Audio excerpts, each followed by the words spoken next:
Alors, déjà, je voudrais bien préciser la chose suivante. Je fais une différence entre ce que j'appelle les corporations d'Ancien Régime, que moi, que je nomme groupement d'intérêt, et les entreprises sous forme de participation, qui sera une forme juridique unique d'exercice d'une activité professionnelle.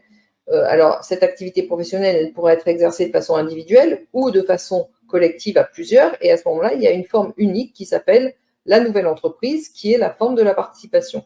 Donc, la nouvelle entreprise permettra d'organiser tout type d'activité humaine. Et on ne fait plus de distinction entre ce qui est soi-disant à titre gratuit, soi-disant à titre onéreux, parce que, à moins de reconnaître l'esclavage comme une valeur civilisationnelle fondamentale, je ne vois pas qu'est-ce qui justifierait que des activités humaines puissent ne pas être rémunérées.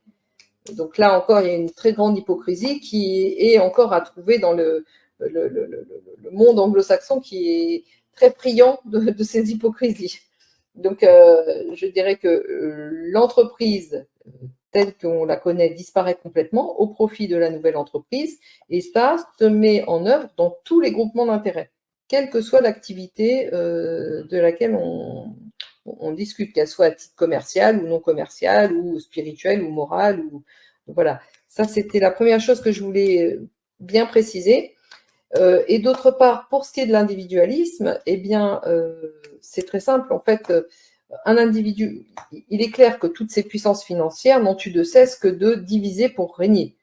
Donc, diviser les individus. Aujourd'hui, on en est diviser les individus contre eux-mêmes. On veut même nous faire avaler que le genre n'existe pas, que nous pouvons choisir tout, etc.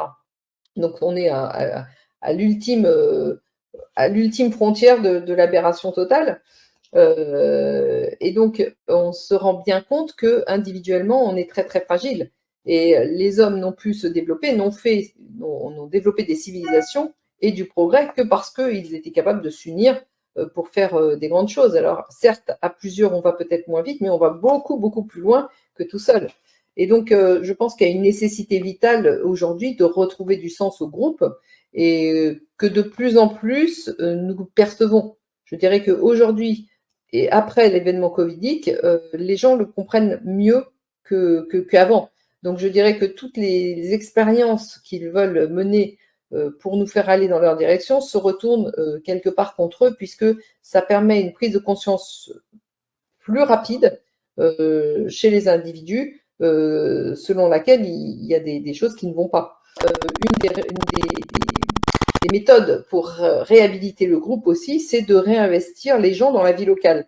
C'est-à-dire que les gens pourront avoir un accès à la politique, non seulement dans le cadre de leur activité quotidienne, mais aussi par le fait qu'ils sont invités à participer activement et étroitement à la vie locale, dans le sens où ils sont une force d'initiative, ils sont aussi une force de contrôle par rapport à l'institution des maires, les chefs d'une localité.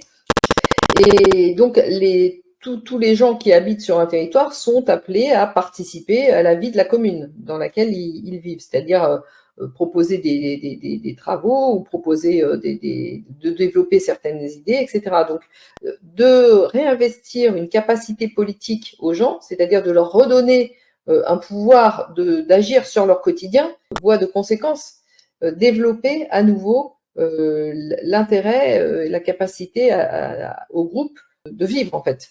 Il sera évidemment un des gros défis, ça va être de réapprendre à communiquer et à régler les problèmes, les conflits, parce que je ne vais pas changer la nature humaine, les conflits humains existeront toujours, et il faut trouver les moyens de les résoudre de façon beaucoup plus amiable et beaucoup plus apaisée que ce n'est le cas aujourd'hui, avec toute cette infrastructure financiariste qui est en première ligne sur nos institutions.